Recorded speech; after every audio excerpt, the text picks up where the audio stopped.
وعلى آله وصحبه أجمعين. رب اشرح لي صدري ويسر لي أمري واحلل عقدة من لساني يفقه قولي.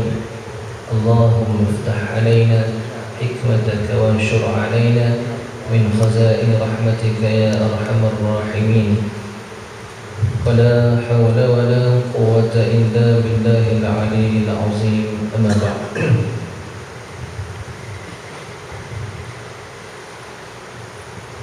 Yang dihormati Tuan Imam, Tuan Bilal beserta dengan ahli kuasa surau,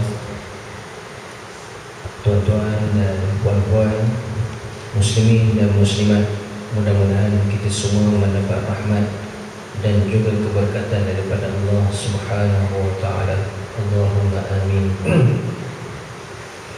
Alhamdulillah, bersyukur kita kepada Allah Subhanahu wa taala, dengan izinnya kita bertemu lagi untuk perkongsian ilmu, untuk pengisian kita pada hari Ahad ini, yang mana kalau tak ada buat majlis ilmu mungkin kita balik tidur.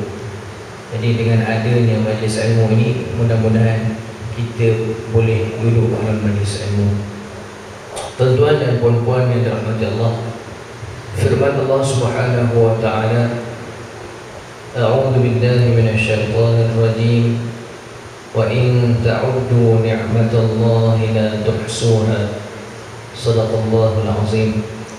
Allah kata, jika kamu menghitung nikmat-nikmat Allah, niscaya kamu tidak akan dapat menghitungnya. Niscaya kamu tidak akan dapat menghitung nikmat-nikmat Allah. Ada 5 nikmat yang Allah Ta'ala beri kepada kita. Yang pertama kita panggil nikmat asasiyah. Nikmat asasiyah ini ialah nikmat asas. Contohnya apa? Makanan, minuman, air. Ini kita panggil nikmat asasiyah yang Allah Ta'ala beri kepada kita hari ini. Udara, nikmat yang bentuk asas, keperluan kita, semuanya Allah Ta'ala sediakan untuk kita. Yang kedua kita panggil nikmat badaniyah, iaitulah nikmat badan. Nikmat badan ini adanya jantung, adanya hati, adanya mata, adanya hidung. Semua nikmat yang ada pada kita ni Allah Ta'ala dah sediakan. Itu nikmat yang kedua, nikmat badaniyah.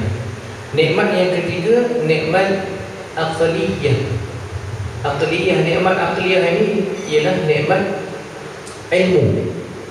Nikmat ilmu. Bila mana kita dapat nikmat ilmu inilah, bila mana kita ada ilmu, kita akan dapat membezakan yang hak dan juga yang batil. Kita dapat membezakan yang halal dan juga yang haram.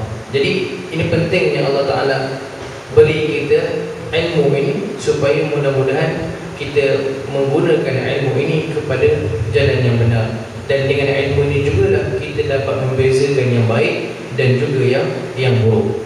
Yang keempat, Allah Ta'ala beri kepada kita nikmat badani, nikmat qalbiyah, nikmat ketenangan. Apa dia nikmat ketenangan ni? Kita ada anak yang baik, kita ada anak yang ramai, kita ada isteri yang solehah, kita ada suami yang soleh. Nikmat penyejuk mata Allah kata.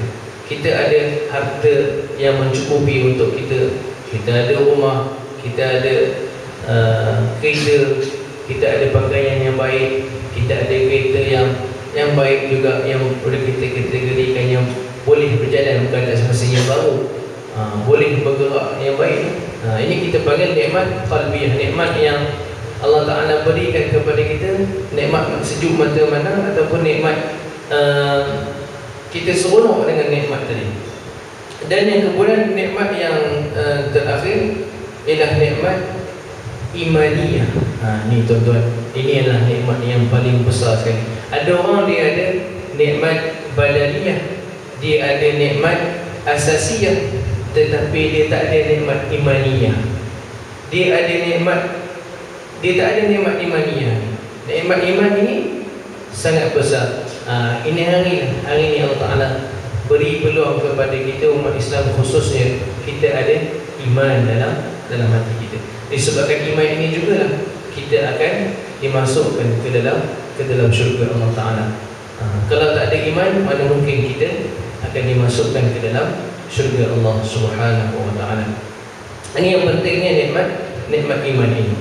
Tuan-tuan dan puan-puan yang dirahmati Allah, hari ini kalau kita melihat kepada lima nikmat ini, bahkan ada lebih lagi, kita sekarang ni berenang dalam lautan nikmat Allah Subhanahu Wa Ta'ala. Dalam kita duk ambil nikmat Allah pun, kita masih lagi mengingkari, masih lagi melakukan kemungkaran ataupun kemaksiatan kepada Allah Subhanahu Wa Ta'ala. Tuan-tuan dan puan-puan yang dirahmati Allah, InsyaAllah pada pagi ini kita akan sambung pengajian kita pada satu tajuk yang kita katakan bermanfaat kepada kita, iaitulah tajuk yang ditulis dalam buku ini. Kita masih lagi dalam tajuk besar, iaitu 100 pesanan terakhir Rasulullah sallallahu alaihi wasallam. Yang ini kita masuk sifat pemaaf, bersih hati, penenang jiwa. Sifat pemaaf, bersih hati, penenang jiwa. Baik. Allah menjadikan manusia lengkap sempurna dengan berbagai keinginan dan perasaan. Kesemua yang dijadikan itu memiliki pasangan atau lawannya masing-masing. Sebagai contoh, Allah menciptakan cantik, lawannya bodoh. Allah ciptakan sabar, lawannya panas barat. Allah ciptakan tinggi, lawannya rendah. Dan Allah ciptakan tua, lawannya muda, dan pelbagai sifat lagi. Ini kita nak kata kehebatan Allah Subhanahu Wa Ta'ala. Mana kata Allah menjadikan setiap sesuatu itu ada pasangan dia, ada pun kita kata ada lawannya. Salah satu sifat yang ada pada manusia ialah sifat pemaaf. Sifat pemaaf ini kita kategorikan dalam sifat mazmumah, sifat yang terpuji. Sifat memaafkan orang. Itu sebab Nabi Muhammad SAW dia menggalakkan kepada kita sebelum kita tidur, selepas saja kita melakukan adab-adab tidur, kita jangan lupa kita mohon ampun untuk diri kita, diri bapa kita. Kemudian kita kata, ya Allah, hari ini aku maafkan segala kesalahan orang kepada aku. Aku maafkan segala kesalahan orang, kesilapan orang padaku. Kau ampunkanlah dosa ni, ya Allah. Itu mulianya sifat pemaaf ini. Tidak semua yang memiliki sifat seperti itu kecuali orang yang beriman dan bertakwa sahaja. Pemaaf merupakan sifat luhur yang sepatutnya ada, kerana orang yang pemaaf dikatakan hampir di sisi Allah Subhanahu Wa Ta'ala. Sebaik-baik pemaaf ini siapa, tuan-tuan? Iaitulah Nabi kita, Nabi Muhammad SAW. Banyak kisah yang telah diceritakan kepada kita berkaitan dengan pemaafnya Nabi Muhammad SAW. Sampaikan dengan sifat pemaaf tadi, dengan akhlaknya tadi, ramainya orang masuk Islam. Bukan disebabkan kadang-kadang kita dakwah ada banyak cara. Ada dakwah dengan ilmu, ada dakwah dengan cara penyampaian, ada dakwah dengan dakwah bil hal, ataupun dakwah dengan peribadi, dengan akhlak kita. Jadi bila mana kita tak mampu nak dakwah secara lisan, secara penyampaian, secara ilmu, kita cuba dakwah menggunakan teknik akhlak. Sebab apa? Sebab ramainya orang yang masuk Islam pada zaman Nabi, kebanyakannya disebabkan akhlak Nabi Muhammad SAW. Orang melihat bahawa Nabi ini amanah, orang melihat bahawa Nabi ini pemaaf. Ada satu kisah bagaimana pemaafnya Nabi Muhammad SAW ini, bila mana dia membawa dia berjalan dan terjumpa dengan seorang wanita tua membawa kayu api dekat bahu dia. Lalu Nabi menolong perempuan tadi. Dalam perjalanan, perempuan tua tadi cerita kepada Nabi, sedangkan perempuan tua tadi tidak tahu bahawa pemuda yang berada di sebelahnya itu Nabi Muhammad SAW. Lalu dia kata, wahai pemuda, janganlah engkau ikut ajaran Muhammad. Sesungguhnya Muhammad ini ahli sihir. Perempuan tua tadi itu kata dekat Nabi Muhammad, sebab dia tak tahu yang tolong membawa kayu api dia itu adalah Nabi Muhammad. Bila dah sampai, ada perjalanan yang panjang jugalah, macam-macam makian dan hina diberikan kepada Nabi Muhammad. Lalu bila sampai saja dekat rumah wanita tadi, nenek tadi, lepas Nabi letakkan kayu, wanita tu pun tergerak hati untuk tanya, siapakah kamu wahai pemuda? Bila dia tanya, Nabi pun memperkenalkan dirinya, akulah Muhammad sallallahu alaihi wasallam, akulah Muhammad utusan Allah. Terkejut perempuan tadi. Kalau kita jangan main-main, kalau kita orang hina kita, orang maki kita, dalam kita buat baik, orang maki pula kita lagi. Agak-agak macam tak masuk hospital dengan kawan tadi. Kalau masuk hospital lah, kalau tak pun pergi Batu Dua. Kau tahu Batu Dua? Kubur kan. Jadi ini kita nak katakan sifat pemaafnya Nabi Muhammad SAW. Tak ada siapa boleh kita kata boleh challenge sifat pemaaf Nabi Muhammad SAW. Kita akan tengok lagi dalam ni, lepas ni ada cerita tentang pemaafnya Nabi Muhammad SAW. Dalam Al-Quran, Allah Subhanahu wa Ta'ala berfirman dalam surah Ali Imran, dan orang yang menahan amarahnya dan memaafkan orang lain, Allah mencintai orang yang berbuat kebaikan ataupun kebajikan. Tuan-tuan dan puan-puan, sememangnya nak jadi orang yang pemaaf ini susah. Kadang-kadang kita sikit je kena, tapi kita nak maafkan orang, ya Allah, punyalah susah. Itu kita kata sifat pemaaf ini penenang jiwa. Jadi siapa nak tenang jiwa, contohnya dia bergaduh dengan kawan dia ke, ataupun dia ada masalah dengan jiran dia ke, jadilah orang yang pemaaf. Bila mana kita maafkan diri, maafkan orang lain, kita akan jadi tenang. Maaf ini dalam arti kata kita berlapang dada. Maaf ini dalam arti kata kita berlapang dada. Baik, dalam surah yang dalam ayat yang lain, Allah menceritakan tentang bahayanya nafsu kita ini. Memang nafsu ini sentiasa mengajak kepada kejahatan. Inna nafsa la'ammaratun bisu. Sesungguhnya nafsu ini sentiasa mengajak kita untuk berbuat kejahatan, sentiasa mengajak kita untuk berbuat keburukan dan kebinasaan. Dalam situasi hidup sekarang, bukanlah mudah untuk menanamkan sifat pemaaf dalam diri, apatah lagi jika berhadapan dengan perkara-perkara yang mencabar emosi. Sifat marah yang menjadi lawan kepada pemaaf akan berusaha menguasai emosi seorang. Tuan-tuan, kalau ada pengalaman saya di Mesir, saya lihat sendiri bagaimana orang Mesir ni, kalau dia bergaduh, dia tak lama, dia tak dendam. Kalau orang Melayu, dia dendam. Betul kan? Kalau orang Melayu, kalau bergaduh, dia dendam. Kalau orang Mesir, tidak. Kalau dia bergaduh dalam bas, contohnya tak tahulah bergaduh terlanggar ke apa, bila bergaduh bising, orang dalam bas akan cakap sallu ala Nabi, selawat pada Nabi, sallu ala Nabi, sallu ala Nabi. Jadi pemuda tadi yang bergaduh dua orang tadi pun selawat, Allahumma salli ala Sayyidina Muhammad, berdelah. Lalu dua orang pun bermaaf-maafan. Begitu juga kalau di Mesir ni canggih sikit. Yang canggihnya bila mana ada accident, kalau setakat sikit-sikit tu tak apa. Contohnya pecah lampu belakang, tak apa lagi, boleh pergilah tempat masing-masing.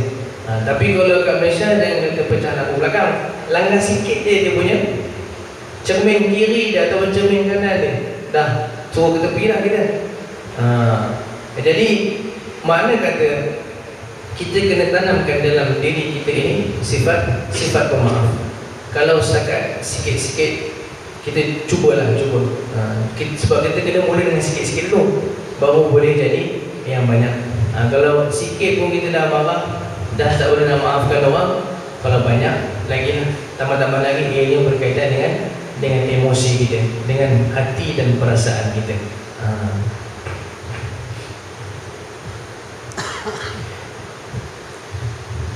Baik, syaitan akan mengemudi sifat marah, manakala iman dan taqwa akan menjadi benteng bagi sifat pemaaf. Ini dalam ayat yang Allah Ta'ala berfirman, Allah Ta'ala cerita tadi bahawa nafsu tadi sentiasa mengajak kita kepada perkara yang tidak baik, dan juga dibantu dengan syaitan la'natullah. Syaitan ini tuan-tuan, dia kaya dengan tipu hila. Kalaulah kita ni orang biasa, dia hantar syaitan yang pakat-pakat biasa saja. Tapi kalau kita ni orang yang alim, orang yang rajin ibadah, dia hantar syaitan yang pakat tinggi, general, untuk kacau kita. Dan syaitan ini penuh dengan tipu daya, penuh dengan helah. Dan kadang-kadang itu sebab hari ini ramainya orang buat perkara sunat dan meninggalkan perkara wajib. Sebab apa? Sebab tertipu dengan syaitan la'natullah. Contoh, senang contoh. Contoh kalau kita azam untuk bangun tahajud, kita akan bangun tahajud pukul 3 contoh. Pukul 3 bangun, buatlah 8 rakaat, 4 tahajud, 2 taubat, 2 hajat. Tutup pula dengan witir. Kalau tak buat witir lagi, tutup dengan witir. Kemudian ketika kita habis selesai semayang tadi, kita mengaji sekejap. Syaitan pun bisik, awal lagi ni baru 3.45, subuh 5.52, boleh tidur sekejap, boleh tidur sekejap. Jadi kita pun cuba lawan juga, baca lagi Quran, tak terlawan. Lalu kita pun tidur jam pun tak kunci, tak pesan dekat orang rumah untuk kejut. Kebetulan pula orang rumah kita uzur, memang sedap tidur kebetulan. Jadi kita pun terlajak tidur, lalu terlepas sembahyang subuh, sembahyang yang wajib kita lepas. Sedangkan sunat tadi kita buat, betul? Yang wajib kita terlepas. Ada banyak lagi helah-helah yang syaitan ini buat supaya kita meninggalkan perkara yang wajib, kita buat perkara yang sunat. Dia banyak lagi cerita. Baik, sambung. Syaitan akan menggunakan kelemahan manusia untuk menguasai jiwa agar sentiasa bersifat marah. Jadi tuan-tuan, kalau kita tak nak marah ni, perkara yang pertama kita kena buat, kita kena apa? Nabi kata ketika mana kita tengah marah, kita buat apa? Ambil wuduk. Betul kan? Ambil wuduk. Tengah marah, pergi ambil wuduk. Sebab apa? Sebab marah ini datang daripada syaitan. Syaitan dijadikan daripada api. Jadi bila kita ambil wuduk menggunakan air, syaitan tadi, api dia tak boleh lawan dengan air, dia akan terpadam. Tapi kalau kita dah ambil wuduk, kita marah juga. Kita duduk. Sebenarnya wuduk tu last sekali. Sebenarnya bila kita marah, kita duduk. Tak boleh juga duduk, kita baring. Contoh marah dekat anak dalam rumah, marah sangat-sangat ni, buat duduk. Kalau duduk pun marah juga, buat baring kat sofa, baring. Saya baring pun marah juga. Ambil wuduk, sembahyang 2 rakaat. Mohon dengan Allah Subhanahu Wa Taala supaya Allah lembutkan kita. Baik, bayangkan dalam keadaan tertentu kita ditipu, dihina, dimarah, digenci, dipulau, diherdik atau dipukul. Maka siapakah yang mampu menahan sabar, kecuali kemarahan akan membuak-buak apabila dilanda keadaan sebegitu. Jadi kalau tuan-tuan, kalau kita ni tak ada mewarisi sifat panas baran, mungkin marah kita tadi tak seberapa lah. Tapi kalau kita ada sifat panas baran, marah kita tadi tu mungkin boleh jadi luar biasa. Jadi nak cerita tentang marah ini. Satu ketika seorang pelajar dia jumpa dengan guru dia. Dia kata dengan guru dia, wahai tuan guru, macam mana aku nak hilangkan sifat marah aku ini? Lalu tuan guru dia kata, Macam ni lah. Kalau kau marah, kau ambil paku, kau ketuk dekat dinding. Lalu anak murid dia pun buat. Bila anak murid dia marah, ambil paku, dia ketuk dekat dinding. Tang. Besok pun dia tu juga. Marah lagi, ketuk lagi paku dekat dinding. Marah lagi, ketuk paku dekat dinding. Dah habis dinding ni dah penuh dengan paku, dia pun jumpa dengan tuan guru dia. Tuan guru dia kata, pelajar dia kata, wahai tuan guru, aku dah buat apa yang kamu suruh. Lalu tuan guru dia kata, sekarang ni kau balik rumah, kau cabut semua paku-paku yang kau dah paku dekat dinding tu. Lalu murid tadi pun cabut satu. Lalu tuan guru dia pun kata, sekarang ni kau lihat apa yang terjadi kepada dinding rumah kamu. Lalu anak murid tadi pun tanya apa yang terjadi. Dia tak dapat nak bayangkan apa sebenarnya yang cuba disampaikan oleh tuan guru dia. Nak cerita kata, bila mana kita marah, kita akan meninggalkan kesan walaupun marah tadi dah hilang. Kalau kita marah, kita akan meninggalkan kesan. Contohnya kita pernah marah sahabat kita pernah marah kawan-kawan kita, dia akan meninggalkan kesan walaupun dia dan kita dah saling memaafkan. Betul tak? Kita akan teringat peristiwa tu.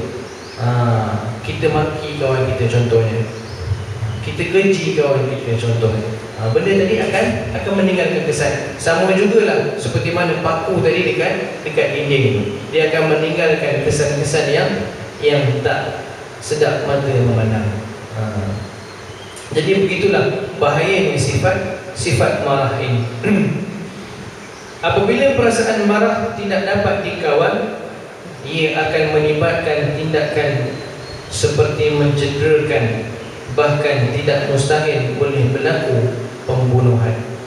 Kalau tuan-tuan hari ini baca surat khabar, berapa banyak cerita tentang pembunuhan. Kadang-kadang tak logik pun. Dan sifat marah ini juga bukan saja boleh buat pada pembunuhan, dia juga boleh buat pada penceraian. Contohnya yang berlaku baru ni, sepasang suami isteri dia bercerai. Disebabkan apa? Disebabkan isteri tadi tercucuk mata suaminya ketika ketika membersihkan dia ke apa tu, lalu dia menjatuhkan talak kepada isteri. Ni bahaya, ni sifat marah ni. Tapi lebih bahaya lagi kalau kita ada sikap panas baran. Itu paling bahaya tu. Sentuh sikit je kita dah melenting. Itu yang bahaya ni. Biasanya sifat panas baran ni ada pada orang lelaki lah, para suami. Kadang-kadang orang lelaki balik rumah, kerja banyak kat pejabat contohnya, dan yang jadi mangsa anak-anak dan juga isteri. Kadang-kadang perkara-perkara remeh pun kita boleh jadikan perkara tadi benda yang besar. Siapa yang membesarkannya? Syaitan tadi lah. Dia bisik kat kita, bisik lagi. Tengok rumah sembang, syaitan berkata, apa bini perempuan rumah? Contohnya, bukan jemaah dekat sini lah, dekat Uganda, dekat tempat lain. Jemaah Kelana Jaya insyaAllah terbaik. Jadi nak cerita tentang sifat panas baran tadi, boleh kita kategorikan orang yang banyak yang memiliki sifat panas baran ni, sikap panas baran ni orang lelaki lah. Orang perempuan kurang. Itu sebab tuan-tuan, orang perempuan ini tidak diberi kuasa talak. Kalaulah orang perempuan diberi kuasa talak, masa kita orang lelaki balik kuliah lambat sikit, dia pukul 10. Bang, you pergi mana tadi? Pergi kuliah lah yang. Betul ke pergi kuliah? Betul. Apa kenapa balik lambat? Ustaz tak pergi lambat. You tidur dekat luar, cerai kan you. Masa kita. Sebab apa? Sebab orang perempuan, dia kadang-kadang tindakannya ini mengikut emosi. Orang lelaki, walaupun dia ada sikap panas baran, tapi kita kata dia boleh bertenang lagi, boleh fikir panjang lagi. Kalau orang perempuan mungkin boleh fikir kali pertama, kali kedua je akibat dia, dan dia tak nak fikir seterusnya. Orang lelaki dia lebih tenang. Itu sebab kuasa talak ni jatuh pada orang lelaki. Kalau dah jatuh pada orang perempuan, ramai yang menduda ni. Ramai yang menduda ni. Risau kita, ramai menduda ni. Baik. Dalam keadaan keadaan seperti inilah betapa pentingnya mengawal kemarahan dengan menjadi seorang pemaaf. Marah lawannya maaf. Orang yang marah lawannya maaf. Misalnya memaafkan orang yang menghina, mengkeji ataupun memukul dengan sesuka hati. Sesuka hati ni yang bahaya. Kalau tak sengaja tak apa. Contohnya kita jalan-jalan terkena orang tersiku kita, tak apa lagi, itu sebab tak sengaja. Tapi kalau sesuka hati tu yang boleh menyebabkan kemarahan tu. Jadi kalau kita nak tak nak marah, kita kena cepat-cepat maafkan kesalahan. Tak apa, saya nak maafkan. Jadi kita akan jadi orang yang tenang. Bila orang yang tenang ni tuan-tuan, kalau kita nak tengok orang tadi tenang ke tak tenang, dia punya muka tu, dia ada nur. Nur ni kita kata, kalau kita tengok muka dia, kita akan seronok. Itu kita kata dia ada ketenangan. Sebab apa? Sebab jiwanya tadi, rohani tadi telah diisi dengan zikir-zikir, dengan pengisian ataupun dengan makanan rohani. Itu penting kita kena ada juga zikir dalam hati kita. Sampai-sampai duduk tu kita zikir Allah, Allah, Allah. Dia akan membentuk hati kita ini untuk menjadi orang yang sabar dan juga orang yang maaf serta orang yang tenang di jiwa. Itu sebab tuan-tuan, ada ulama membahaskan, ada ulama yang menceritakan tentang boleh dan tak bolehnya zikir kuat selepas solat. Ada yang kata tak boleh sebab Nabi itu zikir secara sir, secara perlahan. Ada yang kata boleh. Disebabkan apa? Sebabkan hari ini kalau kita lihat masyarakat kita umumnya, khususnya di Malaysia, kalaulah imam tak zikir dekat hadapan, orang yang makmum dekat belakang pun takkan zikir. Yang doa ada sekarang ni, imam zikir pun makmum tak zikir. Kalau imam tak zikir, makmum lagi tidur lah jawapan, lagi tak zikir lah. Itu sebab ulama-ulama Nusantara, ulama-ulama kita buat garis panduan supaya adanya zikir secara kuat selepas solat. Supaya apa? Bila imam zikir, makmum tadi akan ikut. Walaupun makmum tadi hayal, imam pun kadang-kadang zikir hayal juga. Tapi kalau imam dia lebih berhati-hati, tak takut tertukar pula zikir tadi kan. Tambah-tambah lagi kalau buat tahlil. Kan tahlil kau kena ayat yang apa? Walillahi ma fis sama, kena tukar Rabbana la tahmil alaina Rabbana wa la tuhammilna. Itu kadang suka tukar-tukar. Baik, kita sambung. Mereka yang berupaya menahan kemarahan adalah mereka yang berjaya meletakkan dirinya dalam kemuliaan, keberanian, keikhlasan dan kekuatan sebenar. Sebaliknya, orang yang tidak mampu menahan marah adalah golongan yang lemah. Satu ketika tuan-tuan, seorang sahabat dia jumpa dengan Nabi. Ya Rasulullah, berikanlah aku nasihat. Lalu Nabi pun kata, la taghdab, jangan kamu marah, jangan marah. Lelaki tadi pun kata, boleh ke jangan marah ini buat aku jadi sesuatu. Dia rasa tak puas dengan nasihat Nabi tadi. Dia rasa tak dapat untuk capai benda yang dia nak. Lalu besok dia jumpa lagi Nabi. Wahai Rasulullah, berikan aku nasihat. Nabi kata, la taghdab. Dia tak puas juga, jangan marah. Nabi kata. Besok dia jumpa lagi, Nabi kata perkara yang sama, la taghdab, jangan marah. Jadi nak cerita kata bahawa Nabi Muhammad SAW menasihatkan kita sebanyak 3 kali dalam hadis itu supaya kita jangan marah. Nak cerita tentang betapa bahayanya sifat orang yang marah. Sifat pemarah ini sangat bahaya. Baik. Oleh kerana itu Rasulullah SAW berpesan agar kita menahan sabar dan bersifat pemaaf apabila berhadapan dengan sesuatu perkara yang menyebabkan emosi seseorang tadi tercabar.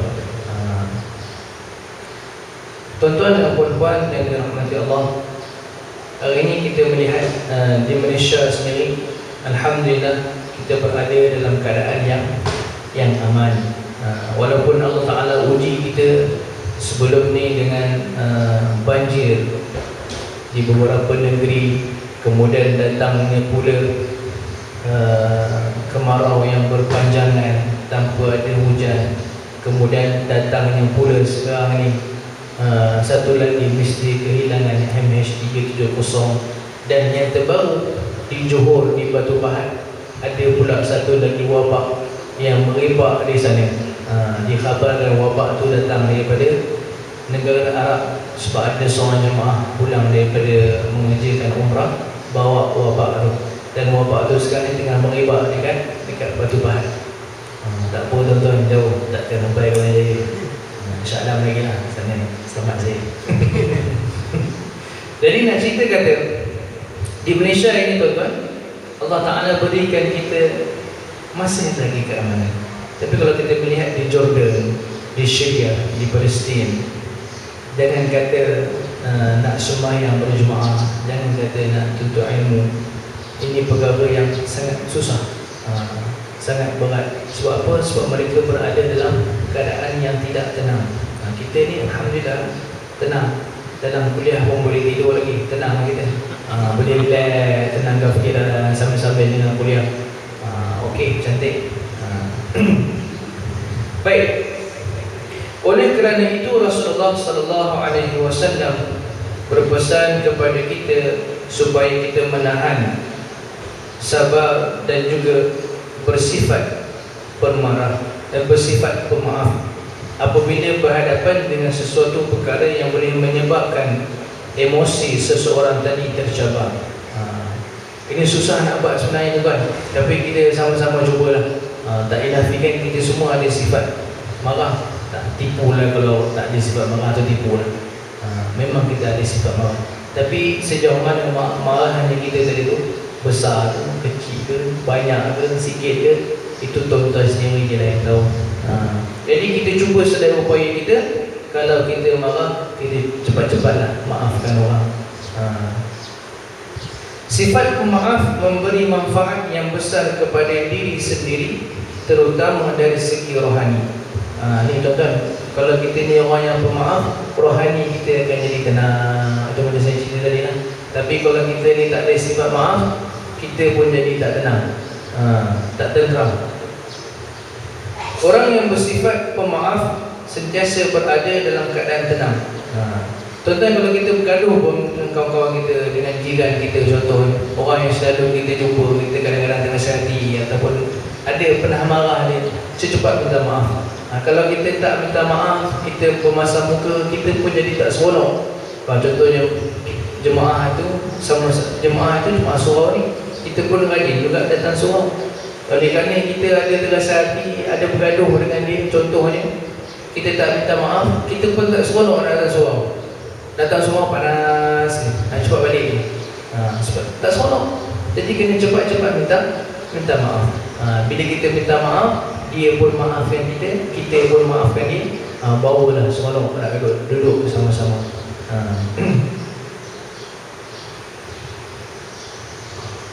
Orang yang bersifat pemaaf sentiasa berada dalam keadaan tenang, hatinya bersih, berfikiran terbuka, mudah diajak berunding, dan sentiasa menilai diri sendiri untuk melakukan kebaikan. Jadi tuan-tuan, kalau kita nak dapatkan sifat pemaaf ini, selain daripada kita usaha, kita kena juga minta dengan Allah Subhanahu Wa Taala. Kita boleh amalkan zikir apa? Ya Latif, Ya Latif, Ya Latif, Ya Latif, Ya Latif, Ya Latif, Ya Latif, Ya Latif. Ada kadang lepas witir, sembahyang lepas tarawih ataupun lepas witir, solat tarawih, kita ada buat. Ada Ya Latif jadi boleh amalkan zikir itu. Mudah-mudahan hati kita tadi akan jadi lembut. Dan juga kita kena banyak doa dengan Allah Subhanahu Wa Taala. Dan janganlah putus asa daripada memohon doa kepada Allah Subhanahu Wa Taala. Ada kadang-kadang kita doa minta A, tapi Allah Ta'ala bagi B. Contohnya kita minta, ya Allah, jadikanlah suamiku ini suami yang soleh, suami yang lembut hatinya, suami yang hilang ataupun yang kurang sikap panas barangnya. Kita doa, kita tak mana doa, tapi Allah tak makbulkan. Rupanya Allah Ta'ala bagi B tadi, Allah Ta'ala bagi anak yang soleh. Kadang-kadang bila kita minta itu, Allah Ta'ala dia bukan beri apa yang kita mahu, tetapi Allah Ta'ala beri apa keperluan kita. Bukan kemahuan kita, tetapi keperluan kita. Mungkin kalau kita dapat anak yang soleh itu lebih baik daripada suami yang soleh. Sebab apa? Sebab anak yang soleh tadi, kalau kita meninggal dunia, dia akan sentiasa mendoakan kepada kita dan sentiasa membuat kebajikan tadi akan disedekahkan, akan dihadiahkan kepada kita. Ada juga yang minta B, tapi Allah Ta'ala bagi C. C ini maksudnya jalan untuk dapatkan A.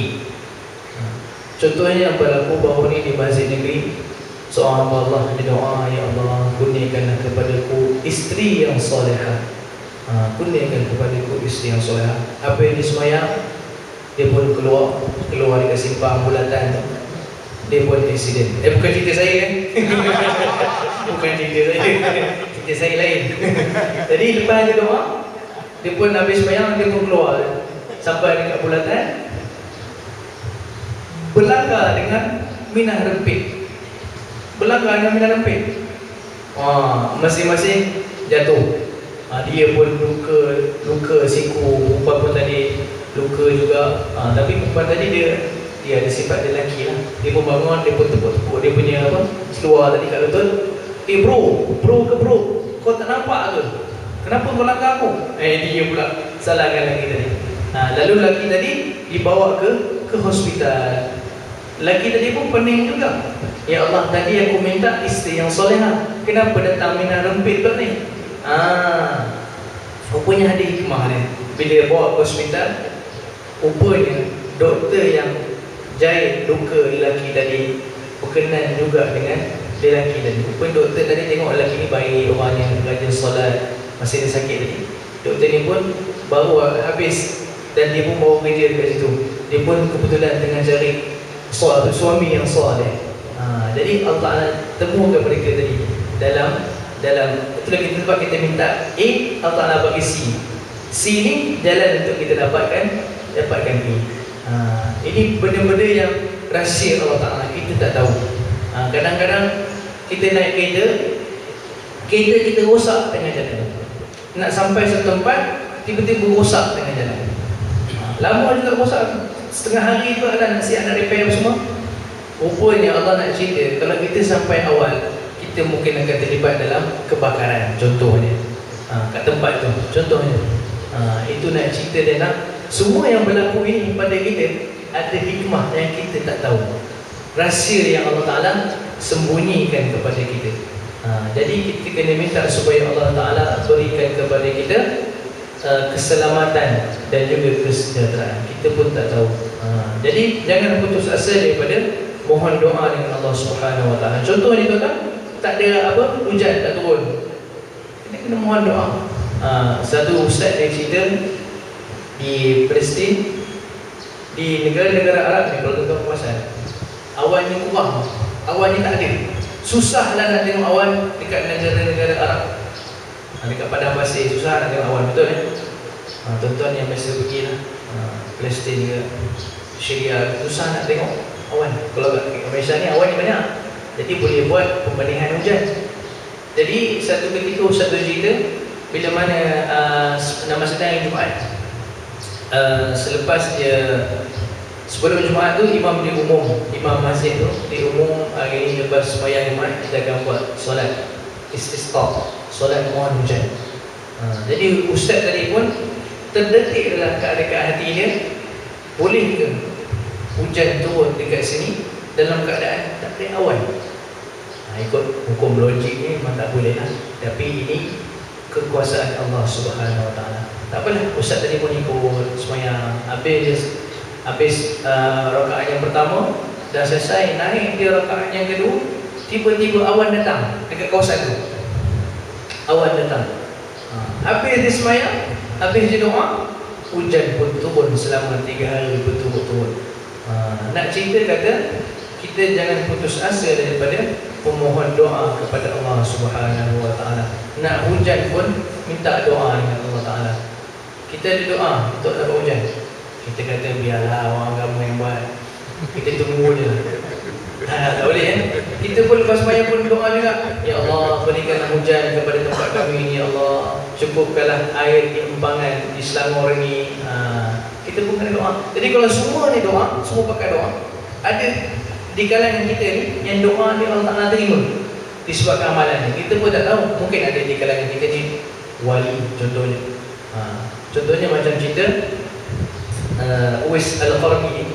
Uwais Al-Qarni dia tidak dikenali oleh penduduk dunia. Orang penduduk dunia tak kenal dia. Masyarakat apa semua tak kenal tu, maksudnya tak tahu dia ni siapa. Mungkinlah maksudnya macam tu. Ataupun tidak dikenali ni maksudnya mungkin tak berapa nak terkenal lah. Penduduk langit dunia tak berapa nak kenal. Tetapi penduduk langit kenal Uwais Al-Qarni. Itu hebatnya Uwais Al-Qarni. Jadi kalau tuan nak ubah nama anak ke cucu ke, kalau ada lelaki, ubahlah Uwais Al-Qarni. Jadi cadangan je lah. Baik, kita sambung lagi. Orang yang bersifat pemaaf sentiasa berada dalam keadaan tenang, hatinya bersih, berfikiran terbuka, mudah diajak berunding, dan sentiasa menilai diri sendiri untuk melakukan kebaikan. Rasulullah SAW satu ketika pernah berhadapan dengan kemarahan ketika mana menyaksikan bapa saudaranya Sayyidina Hamzah bin Abu Talib dibunuh dengan kejam. Di luar batasan manusia lah kalau kita lihat pembunuhan tu. Sayyidina Hamzah ini bapa saudara Nabi.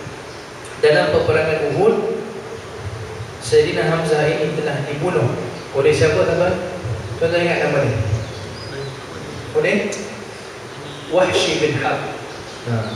Memang di Wahsy bin Harb ini merupakan orang upahan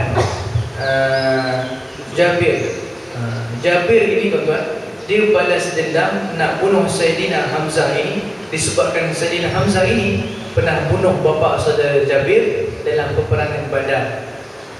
Lalu dia mengupah Wahsy bin Harb ini bersama-sama dengan Hindul tadi untuk membunuh Sayyidina Hamzah, bapa saudara Nabi.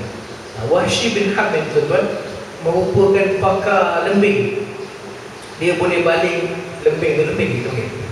Dia boleh baling dalam keadaan yang tepat ke sasarannya. Dia pakar lembing tu. Jadi bila mana dalam perang Uhud, sedang Sayyidina Hamzah ini memburu musuh-musuh Allah Ta'ala, lalu Wahsy bin Harb ini berada dalam satu tempat. Dia macam sniper juga lah kalau zaman sekarang. Dia berada dalam satu tempat, dia tengok peluang sesuai untuk bunuh Sayyidina Hamzah ini, lalu dia pun melontarkan lembing ni tadi menusuk ke dada Sayyidina Hamzah. Lalu Sayyidina Hamzah mati syahid dalam perang Uhud. Yang menyedihkannya kematian itu bukan saja tentera Islam kalah pada ketika itu, tetapi kematian Sayyidina Hamzah ini sangat sadis lah kita kata. Sebab apa? Sebab Hindul dia ambil pula pisau, dia belah pula dada Sayyidina Hamzah tadi, lalu dia keluarkan jantung ataupun hati, dia mempunyah jantung tadi. Disebabkan geram dia dengan Sayyidina Hamzah tadi. Itu pembunuhan yang dahsyat dan yang sadis. Jadi Nabi sangat marah dengan Wahsy bin Harb ini. Walaupun akhir ceritanya Wahsy bin Harb ini memeluk Islam, dia jumpa dengan Nabi. Dia nak jumpa dengan Nabi, dia pergi jumpa, dia minta maaf dengan Nabi. Tapi tuan-tuan, Nabi Muhammad SAW ini dia memaafkan Wahsy tadi. Dalam pada masa sama Nabi pesan pada Wahsy supaya Wahsy ini tidak menunjukkan mukanya kepada Nabi Muhammad SAW. Maksudnya supaya Wahsy ini jangan jumpa dengan Nabi. Sebab apa?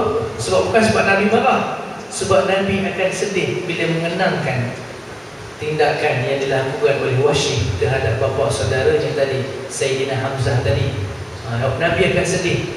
Bukan sebab Nabi marah, Nabi sedih. Memang kalau tengok riwayat cerita ni, memang pada mulanya memang Nabi marah. Siapa tak marah kalau orang bunuh saudara kita, betul? Tapi turunnya ayat Quran supaya Nabi ini memaafkan. Jangan membalas perkara yang buruk dengan buruk. Balaslah perkara buruk dengan kebaikan. Sebab apa?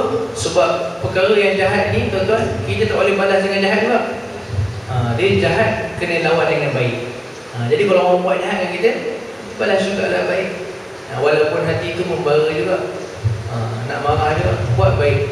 InsyaAllah lama-lama kejahatan tadi akan hilang. Kita tengok contoh perkara zaman Rasulullah, berapa ramai orang yang buat jahat kepada Nabi, tapi Nabi balas juga dengan kebaikan. Kesudahannya, siapa yang buat jahat kepada Nabi, endingnya mesti akan masuk Islam. Mesti akan mengucap kalimah syahadat. Begitulah cerita Wahsy tadi, bila mana dia membunuh bapa saudara Nabi, Sayyidina Hamzah bin Abu Talib tadi. Wahsy mohon maaf dengan Nabi, dan Nabi maafkan Wahsy. Kemudian Nabi kata, Wahsy, janganlah engkau tunjukkan muka kau kepada aku lagi. Maksudnya bukannya Nabi tak nak jumpa dia. Nabi kalau boleh mengelak daripada jumpa tadi, sebab takut ataupun sedih mengenangkan kisah bagaimana bapa saudara dia tadi dibunuh dengan kejam dalam peperangan Uhud. Baik, kemarahan dan perasaan dendam Rasulullah sallallahu alaihi wasallam akhirnya dilembutkan Allah apabila turun ayat Al-Quran yang meminta supaya Rasulullah sallallahu alaihi wasallam tabah serta bersabar dengan ujian besar yang diterima ini. Bila mana turunnya ayat Al-Quran, Allah Ta'ala lembutkan hati Nabi ini daripada sifat marahnya supaya dia memaafkan Wahsy tadi. Dan Allah Ta'ala minta kepada Nabi supaya Nabi ini tabah dan sabar dalam menghadapi ujian yang besar yang diterima ini. Firman Allah Subhanahu wa Ta'ala dalam surah Ali Imran 159 yang bermaksud, kalaulah engkau bersikap kasar dan keras hati terhadap mereka, tentulah mereka akan lari dari kelilingmu. Oleh itu, maafkanlah kesalahan mereka. Allah Ta'ala kata, kalaulah kita bersikap kasar kepada orang kafir ini, kasar itu kan bukan tegas. Kalau kita kena bersikap tegas, bukan kasar. Jadi hati mereka ini akan lari daripada kita. Jadi kita buatlah pendekatan supaya dakwah kita tadi dengan cara yang lembut. Tuan-tuan tengok bagaimana orang Kristian dia dakwah orang Islam. Bukan dakwah, dia dakwah orang Islam. Dia ajak orang Islam ni masuk kepada agama Kristian. Dia buat macam mana? Dia buat cara lembut. Dia tak gunakan kekasaran. Dia pun tiru cara Islam juga. Cuma orang Islam ni lah, zaman kita ni mungkin nak kata peruntukan yang tak banyak, wallahualam. Sebab orang Kristian ni kalau dia dakwah, dia turun dengan duit sekali, dengan peruntukan yang besar. Contohnya macam di Indonesia, dia boleh buat hospital pula.